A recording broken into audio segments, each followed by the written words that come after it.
Hello, everybody. We had some excellent questions from the audience coming up about people. And thanks, Shasha, for the introduction. The reason I'm here today is I want to talk about my experience as a person or citizen actually trying to evaluate all these discussions around smart cities. I'm going to go through my own personal journey of how I believe people need to be really brought back into the conversation. So one of the things, the reason I started Design for Social Change, which is an urban innovation company, is I'm a cyclist in London. How many of you guys actually cycle in London? Yay, quite a few of us. And I had a pretty bad cycle accident, and I tried to fix the streets outside my house. And before that, I was designing phones at Nokia, I'd worked at BBC and other places working on consumer products and services. But I found it incredibly hard to fix the infrastructure of a city as a person. And I come from a design background, a human interaction design background, and we heard Steve before saying, Cedric Price, that technology is the solution, what is the problem? And every time I go for a smart city conference, I'm told, oh, people are the answer. But how do you engage people to bother to actually even get involved in changing their cities? So I took that up as a question, personal question, left my work and started Design for Social Change in order to see how we can actively bring people back into this equation. So I'm going to walk through tales of cities because I think we've heard a lot of great projects and case studies, but I'm interested as a person when I'm cycling down and I'm smelling the air in London. And you all know about the air pollution in London. You know, we have fantastic IoT projects like the Air Egg, but just reporting doesn't create a solution. Because in the end, how many ever flash mobs you do in Oxford Street, you still need somebody like a mayor, like Sadiq Khan, coming and putting forward a policy that by 2020, we're actually going to have Oxford Street pedestrianized.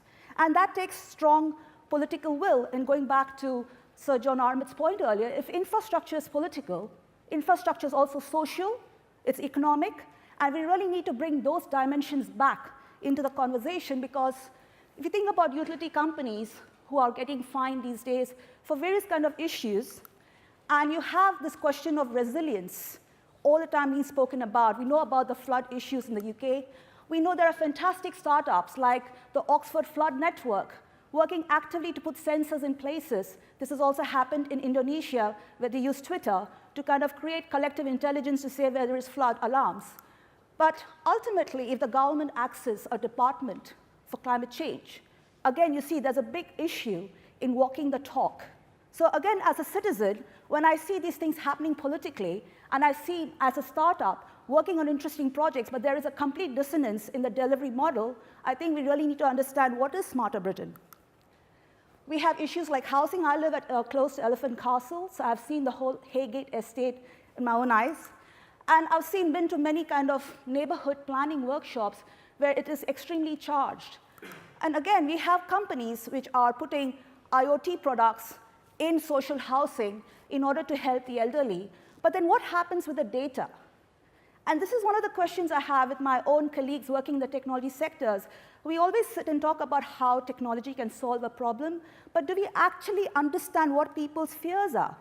How many elderly people are actually scared about them being monitored in an elderly home, and what's going to be happening with that data? So I think we need to find new ways to actively speak to people to understand those issues that matter to them in their heart, and then figure out how we design policy, how we design these projects and infrastructures. We also know that large companies in the US don't get it right either. Like Nest, they had a problem with their smoke alarm, and you could use a wave sign, and it would actively kind of make it go wrong. And anytime you use London Transport, we have these kind of things coming up on Evening Standard.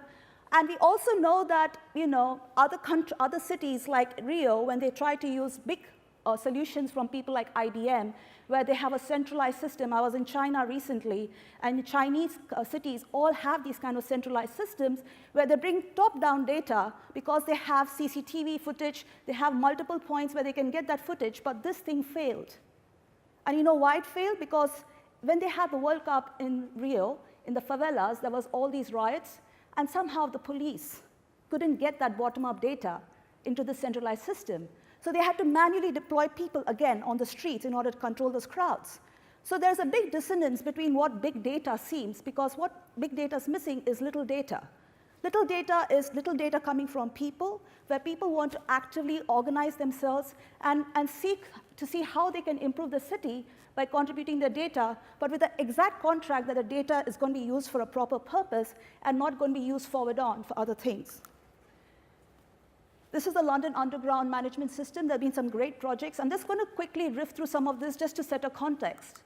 And there are fantastic simulations as well, and this is by actors enacting various kind of disaster scenes. So what I'm trying to say is, even if you have data modeling, and you can use big data to model disaster, when you actively have people enacting scenes of disaster, there's a better sense of understanding how to deal with some of the emotional trauma that comes out of disaster as well. So we need to have both these approaches when we're creating new infrastructures.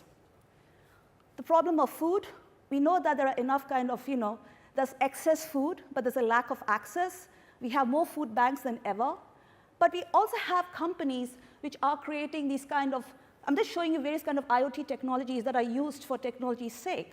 But over here, it was taking the MAC address, and this thing actually got killed because it was taking people's data without their knowledge.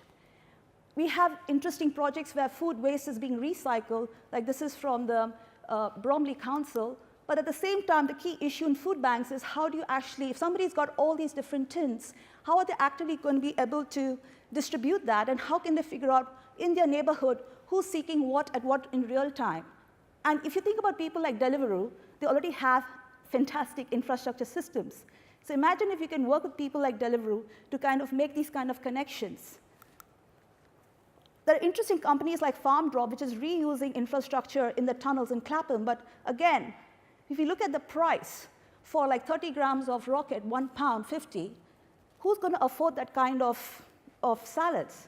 So what I find fascinating is we have all these wonderful technologies, but what's the point if it actively can't solve the social economic issues that we face as people, even though they're innovative?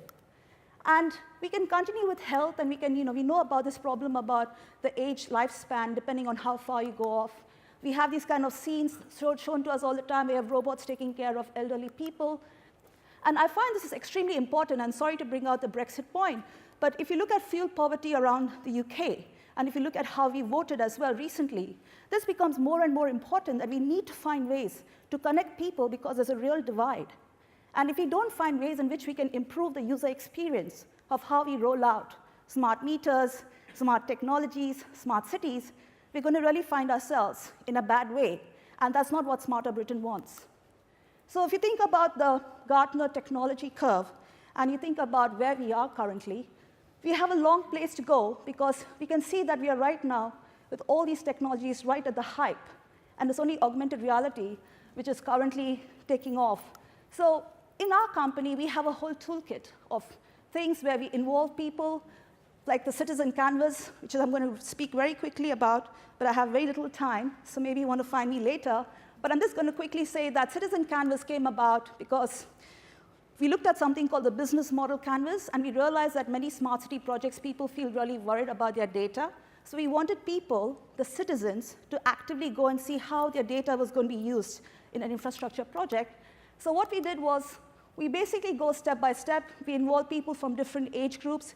We'll see how they can themselves do a day in the life of Priya, a day in the life of Sasha, see all the touch points they have with the city's services, and collect that data, and then create a user journey on how that data can be used in the design of a new smart system.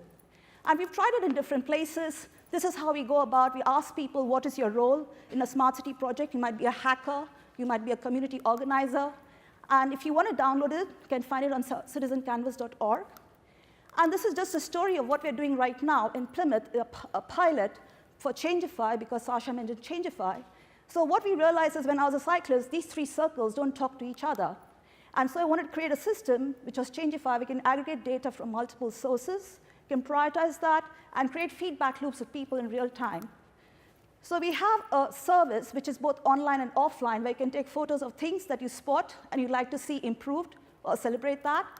And we get people in real time to vote whether that issue is important enough for that to be resolved. And then we work with local businesses. We also work with the city councillors. We also work, and they basically back up these issues, and then people can work as a crowd to go and find more data to make that into a business case to solve that problem. And when that happens, basically, we work with service providers like Amy. So Amy manages the roads. So they get this real-time data, and they're able to basically deploy the resources.